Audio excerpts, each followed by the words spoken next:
Bonjour Aurélien Valto, soyez les bienvenus ici en effet à Paris-Nord, Villepinte, sur le salon Intermat qui se tient jusqu'à samedi et que nous vous faisons découvrir depuis lundi matin.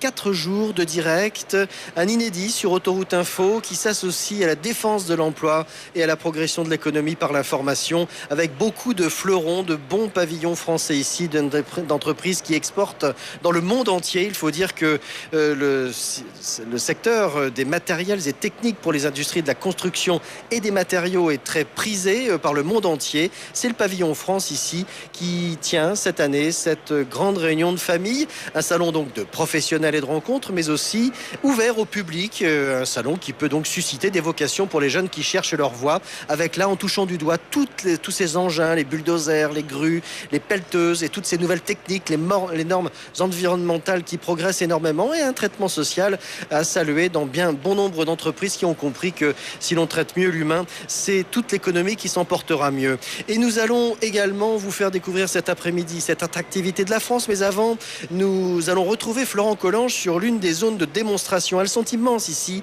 à l'extérieur du salon, à Paris-Nord-Villepinte. Et après la grue, après les bulldozers, voici maintenant la découverte des nacelles avec le groupe Olot, qui est spécialiste, société française, des matériels d'élévation de personnes et de charges, construit et commercialise donc une gamme de produits de plus de 60 modèles, des nacelles, des chariots télescopiques, des engins de terrassement, échafaudage, équipements d'événementiel et modules d'étayage. Et Olot Group, une entreprise qui est plus que centenaire, est cotée en bourse de Paris depuis 1998 et depuis le 1er janvier performe réellement à la bourse avec 42% de progression. C'est dire que cette entreprise numéro 1 de la nacelle en France et 3e mondiale se porte bien.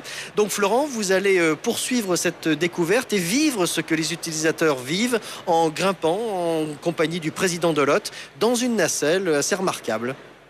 Effectivement, Philippe, je suis dans l'une des nacelles du groupe Olot et notamment je suis avec le directeur général délégué Alexandre Sobo. Bonjour Alexandre. Bonjour. Alors, on est dans l'une des nacelles proposées par le groupe Olot. Avant qu'on commence à s'élever, justement, c'est Jérôme qui est aux commandes, qui est avec nous, l'opérateur. Présentez-nous un peu, tout d'abord, dans cette nacelle où on se trouve en ce moment. On se trouve dans le panier de la nacelle, donc qui est au bout de la flèche, puisqu'on est sur une machine télescopique. Et depuis ce panier, en fait, on peut tout faire. Il est évident qu'on peut travailler une fois qu'on est arrivé en position de travail, mais surtout, on a un poste de conduite complet qui permet de faire tous les mouvements, y compris de déplacer le châssis pour assurer le maximum de productivité des opérateurs quand ils sont en l'air, qui font des travaux de montage, de rénovation, d'entretien. Alors là, justement, Jérôme a commencé à manipuler les joysticks qui sont devant lui et on commence à s'élever. On va monter jusqu'à quelle hauteur là ? Écoutez, quand on sera tout en haut avec cette machine, on sera à 23 mètres de haut et en position de travail, donc la plateforme sera à 21 mètres. Et donc, on pourra atteindre tout un tas de positions de travail qu'il est très difficile d'atteindre avec un échafaudage ou d'autres outils, surtout en parfaite condition de sécurité. Vous voyez, on est dans un panier entièrement fermé avec une barrière à hauteur de 1,10 m, parfaite sécurité de l'opérateur. On peut notamment nettoyer, alors on a devant nous justement un bâtiment. Si on voulait nettoyer les bordures de ce bâtiment, ça serait l'outil idéal. Tout à fait, on se met en position à un bout du bâtiment, on commence à travailler et dès que le travail du position en est fait, on est installé et fini, et ben au lieu d'avoir à redescendre, on déplace progressivement la machine, que ce soit la flèche, que ce soit le panier ou que ce soit le châssis, pour progressivement aller d'un poste de travail à l'autre et faire toute la longueur du bâtiment dans un temps record. Alors ces nacelles, on les retrouve également sur autoroute, notamment pour l'inspection des ouvrages d'art. Donc ces ponts qui enjambent l'autoroute, ça sert notamment pour les nettoyer. Tout à fait. C'est des machines qui sont à usage très large, construction intérieure et sur toute la problématique infrastructure routière. C'est essentiellement du contrôle de l'entretien d'infrastructures où on peut approcher par en bas. Il y a même certains modèles dans lesquels on peut descendre du pont pour aller regarder un petit peu en dessous. Alors on va un peu se pencher parce que là on arrive pratiquement en haut, on a pratiquement à 23 mètres là, ça y est, on arrive pratiquement au sommet là. Et oui, je pense qu'il n'y a plus beaucoup à gagner là. Plus beaucoup à gagner. On va se pencher si vous le voulez bien, Alexandre. Dites-nous un peu les différents produits que vous proposez justement, ou les différentes nacelles que les visiteurs peuvent découvrir sur votre stand. Écoutez, si on fait un ordre de taille, donc derrière vous il y a les machines électriques qui sont ou des machines à mât ou des machines à bras de ciseaux qui servent essentiellement en intérieur, alors suivant l'encombrement et la capacité.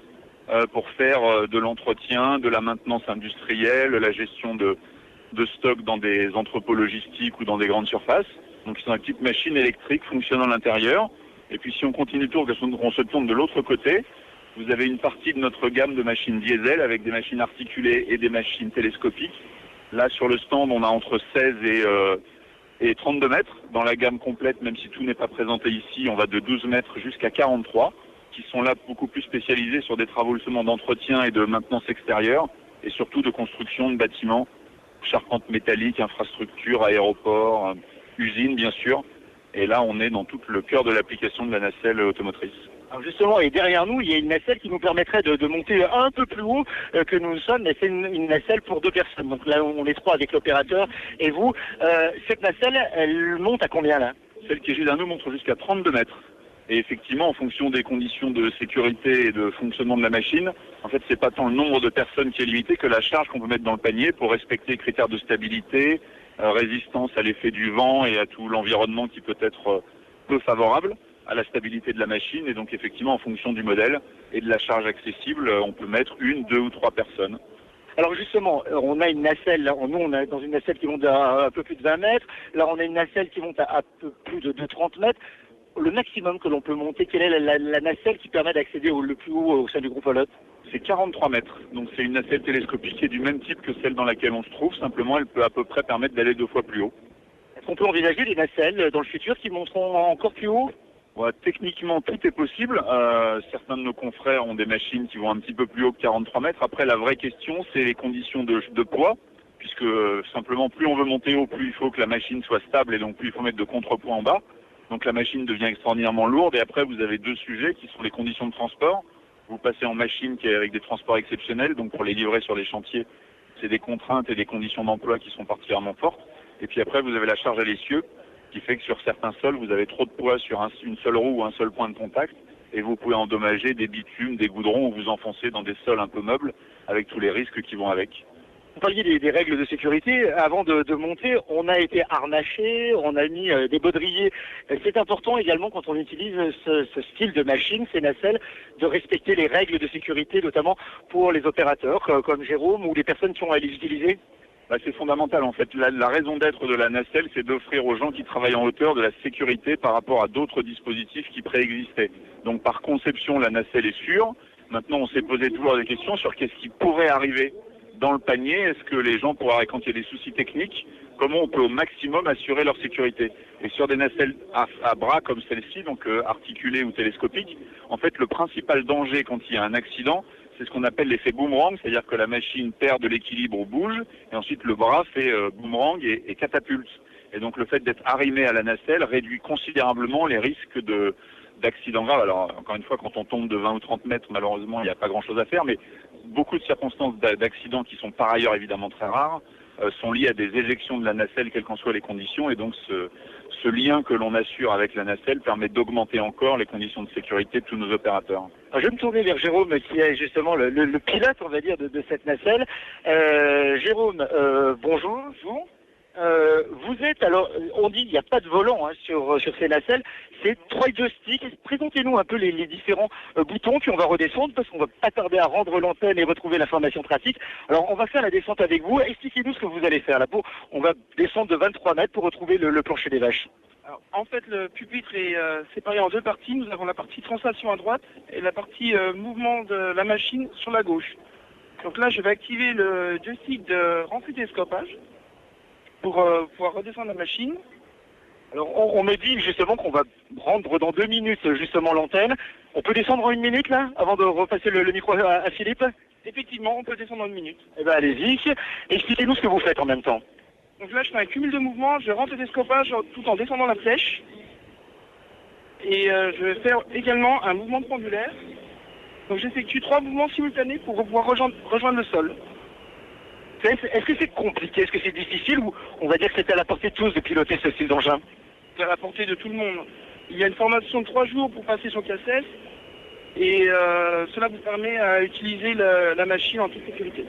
Merci beaucoup Jérôme. Et voilà, et bien, écoutez Philippe, on vient de retrouver justement le sol, vous voyez, de 23 mètres à 0, en tout cas sur le sol, on s'est retrouvé en moins d'1 minute. Merci beaucoup Alexandre Saubon en tout cas pour cette présentation. Merci à vous. Merci également, Jérôme. Merci beaucoup. À suivre à partir de 14h45, la suite et la fin de ces 4 journées exceptionnelles et spéciales sur l'antenne d'Autoroute Info consacrées à ce salon Intermat. Et nous nous pencherons enfin sur la renommée mondiale des entreprises françaises avec 2 de ses porte-drapeaux, les groupes Manitou et Faya. Sachez encore que ce programme est à suivre également sur autorouteinfo.fr ou sur la chaîne YouTube d'Autoroute Info, mot-clé Intermat. Tout de suite, l'information, circulation, il est 14h.